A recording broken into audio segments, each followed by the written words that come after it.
Bonjour Romane Demouty. Bonjour Agnès. Vous êtes co-réalisatrice d'un documentaire qui va sortir normalement l'année prochaine. Ça s'appelle Saltimbanque le docu. Vous réalisez ça en compagnie d'Émilie Cosson parce que toutes les deux, vous avez décidé ces dernières années de donner de votre temps dans une colonie de vacances pas comme les autres, à Persaigne, auprès de jeunes porteurs de handicap. Comment ça vous est venu, Romane, cette envie de vous mettre à l'écran, de mettre à l'honneur ces jeunes qui sont parmi vous pendant ces journées ? Je dirais que ça a commencé il y a quelques années. Une émission de télé était venue durant le séjour du Nouvel An pour filmer un peu ce qui se passait durant cette colonie, pas comme les autres. Et le résultat, c'était 3 minutes un peu décevantes, où on ne sentait pas du tout la joie, la simplicité et le bonheur qui transcrivait derrière toutes ces images. Donc de cette frustration est née un peu une idée de dire en fait il y a moyen et il y a un potentiel énorme pour faire un film là-dessus. Donc ça c'était il y a quelques années et puis il y a 1 an on s'est dit avec Émilie est-ce que on lancerait pas le projet et de là est né ce projet de film documentaire. C'est 50 minutes d'immersion en fait dans le quotidien à la fois des jeunes qui encadrent et des jeunes qui sont accueillis à Persaigne pendant ces journées de camp d'été, de camp de vacances. Concrètement, comment ça se passe au niveau de la réalisation, des prises de vue ? Vous leur donnez des consignes ou vous laissez faire la vie ? L'idée c'était d'être le plus discret possible. Déjà parce que c'est assez impressionnant d'avoir 2, 3, voire 4 caméras sur soi avec une perche dans des moments du quotidien et parfois des moments assez pas intimes et des moments où on n'a pas forcément envie d'être vu. Je pense à des réveils, je pense à des petits déj où le matin on n'a pas envie d'être filmé. Donc on essayait d'être le plus loin possible et en même temps on s'est vite rendu compte que c'était impossible d'être discret et que les jeunes aimaient bien s'intéresser et voir un peu ce que c'était concrètement que une perche, qu'est-ce que c'est, qu'est-ce qu'on voit derrière les caméras. Donc il y a eu un jeu assez intéressant d'inclure les jeunes dans la réalisation d'une certaine façon. Et très souvent, on verra avec le résultat, mais parfois on nous voit et on nous entend. C'était en même temps essayer d'être discret et en même temps laisser les choses se faire naturellement. Comment ça se passe peut-être pour l'ordre des séquences, ce genre de choses ? Vous avez suivi une trame chronologique par rapport au séjour ou comment vous avez amené ça ? Oui, alors ça a été de longues discussions avec Émilie pendant 1 an. On se disait, en fait, il y a tellement de choses à montrer, sur quoi il faut se focaliser. Donc on avait pensé à suivre en particulier 3 jeunes pour essayer d'avoir un fil rouge le plus clair possible. Après, pendant la semaine, on s'est rendu compte que il y avait d'autres jeunes aussi qui était très intéressant à filmer et que c'était peut-être un peu dommage de s'attarder que sur 3 jeunes.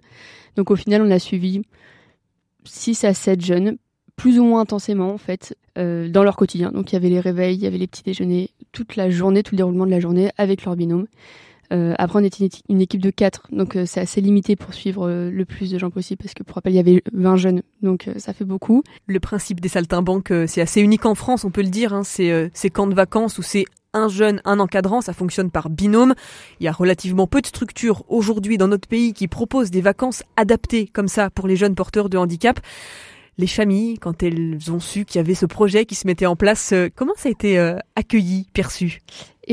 Très bien. C'était assez agréable de se sentir vraiment soutenu par les jeunes et par les familles qui nous ont pas du tout mis de bâton dans les roues.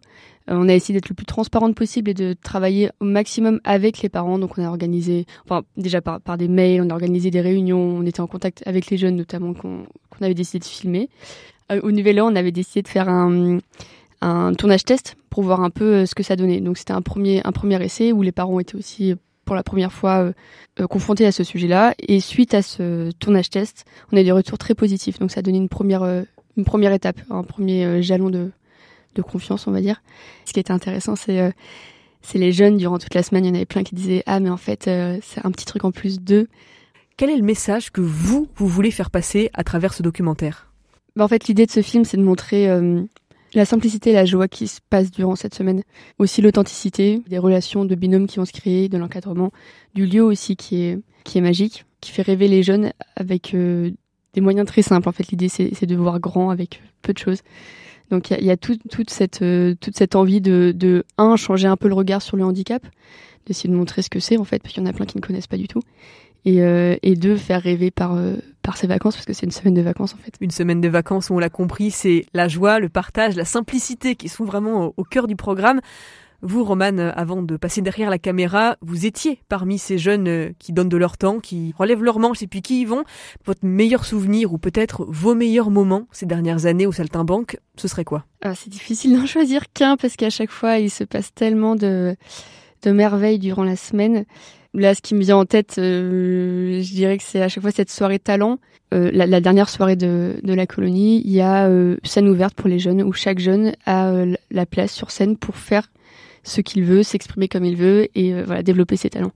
Et ça se travaille toute la semaine. C'est un moment souvent très fort en émotion parce que à premier abord, quand on arrive, quand on connaît pas notre jeune, on se dit mais qu'est-ce qu'on va pouvoir créer avec lui, comment s'en sortir. Parfois ils sont non-verbaux. On se dit mais que faire ? Et en fait à chaque fois, mais ils ont des ressources exceptionnelles.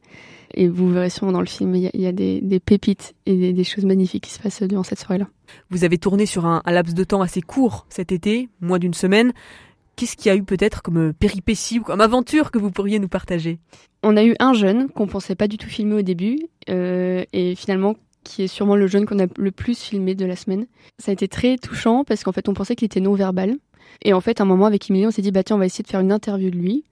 Et je sais plus trop comment cette idée est venue. Et en fait il ne s'arrêtait pas de parler. Et cette interview est absolument exceptionnelle. On a découvert des choses incroyables. Et donc ça a été très touchant et ça a changé notre façon de filmer, notre angle de vue et notre point de vue aussi narratif qu'on voulait donner à notre film. Disons que c'est pas une péripétie, mais c'est un peu quelque chose qu'on n'avait pas anticipé et qui nous a beaucoup touchés. Ce film Saltimbanque le docu, on l'a dit, il va durer environ une 50aine de minutes.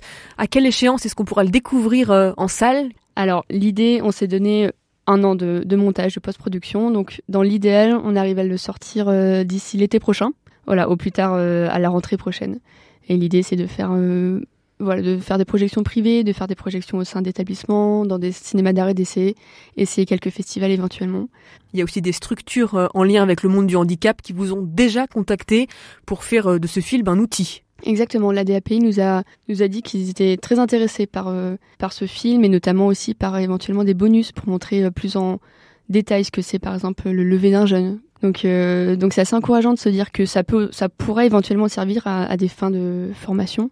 Merci beaucoup Romane Demouty pour vos réponses aujourd'hui sur RCF.